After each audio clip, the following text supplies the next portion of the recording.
minutes. C'est une enseigne historique du prêt-à-porter français Camaïeu, placée ce lundi en redressement judiciaire. L'entreprise, on avait formulé la demande la semaine dernière. Elle a été validée, cette demande, par le tribunal de commerce de Lille. L'entreprise fait face à une vague de crise, explique-t-elle dans un communiqué. Le Covid, les confinements répétés et la désorganisation du transport mondial. Alors, qu'en pensent les salariés sur place? Notre correspondant Maximilien Carlier était devant le siège social de Camaïeu à Roubaix. Victor, 50 ans, est employé depuis 10 ans pour l'enseigne de prêt-à-porter féminin. Il va connaître un deuxième placement en redressement judiciaire dans son entreprise. L'histoire se répète, raconte-t-il, un peu désabusé. On est fort stressé parce qu'on a vécu cette même situation il y a 2 ans. On en parle tous entre nous, mais bon voilà. Donc pour beaucoup de gens c'est un stress parce qu'il y a beaucoup de gens qui sont des enfants, qui sont dans une situation, tout ça.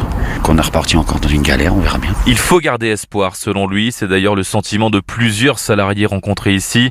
La financière immobilière bordelaise qui a repris Camaïeu il y a 2 ans a les reins solides, m'a confié un autre employé.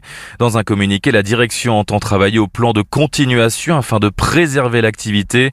Mais pour Thierry Siwick, délégué syndical CGT, il y aura forcément des licenciements. On sait parfaitement que dès l'instant on saisit une société pour la placer en redressement judiciaire, il y a toujours de la casse sociale. Donc nous, on ne sera pas étonné que dans le plan continuité, on prévoit une restructuration des effectifs, avec à la clé des fermetures de magasins. Et ça, on l'accepte pas. On va se faire entendre, insiste ce syndicaliste, qui prévoit une action forte dès la rentrée prochaine. Maximilien Carlier, notre correspondant dans le Nord.